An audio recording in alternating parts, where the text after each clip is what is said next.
Reading for Wildlife. Written and illustrated by Zella, a project by Zella and friends. An elephant for breakfast. Chapter 26. The Dinner Party. On Saturday evening, at an elegant home in Mayfair, London, owned by Sir William Silver, there was a grand dinner party with 24 guests. Sir William was the greatest silver merchant London had ever known. His table was finely laid. In the middle were the most detailed silver sailing ships, which appeared as a flotilla setting sail down the long table. 50 tall candles in silver candlesticks were burning, and their flickering light glowed against the shiny silver sides of the ships. The silver cutlery had been laid with immaculate precision.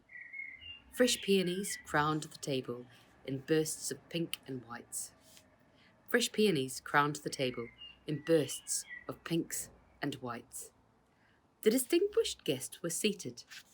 Among them were the Marquis of Queensberry, the Duke and Duchess of Wellington, the crazy inventor Gertrude Walpole, rising politician Rachel Shipley, journalist Edward Taunton, and fashionista Marlena Mangaliza.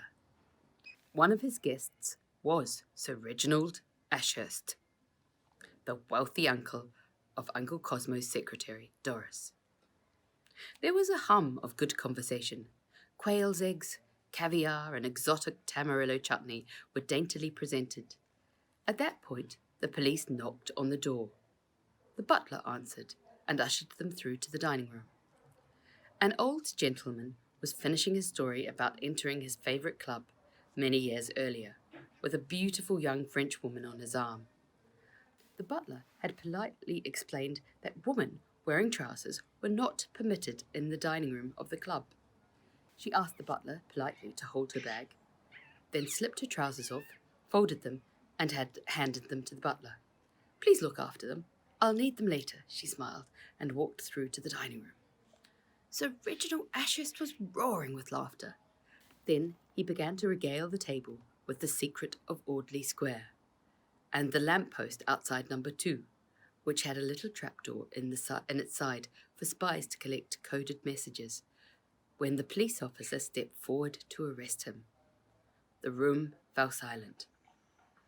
"Sir Reginald Percival Ashurst," the police officer said, as she placed a hand on his shoulder. Sir Reginald looked up.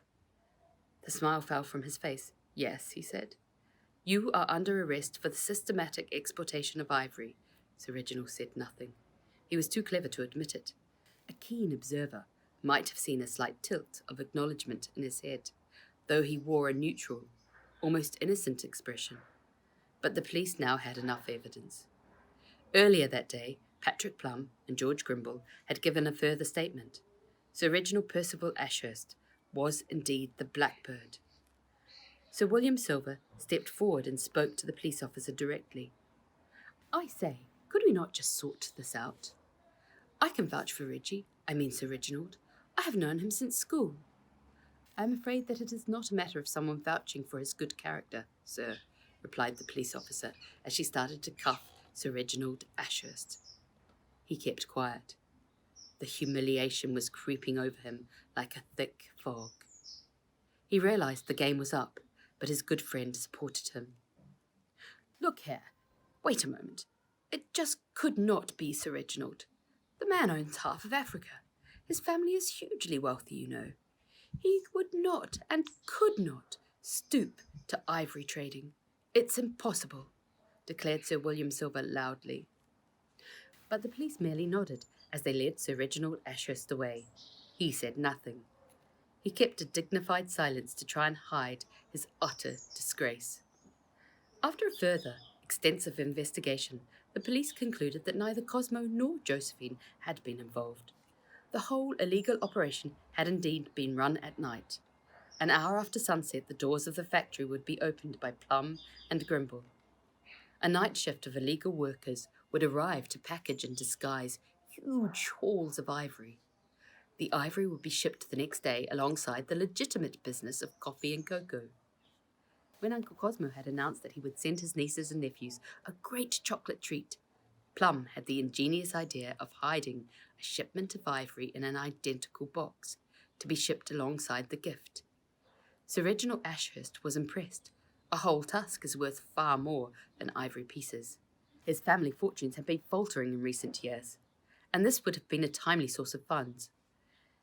It was all but impossible to disguise and smuggle a whole tusk, let alone 9 at once. The 2 boxes were mixed up, and when the mistake was discovered, Sir Reginald was so furious that he was ready to do away with Uncle Cosmo. Uncle Cosmo would soon know about the ivory, and it would ruin the factory arrangement.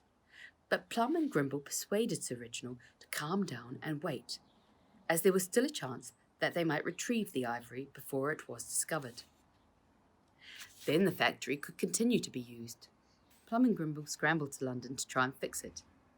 Sometime later, Plum and Grimble plea bargained and gave evidence in exchange for a lighter sentence. The evidence was against the Blackbird, the mastermind behind the smuggling, Sir Reginald Ashurst.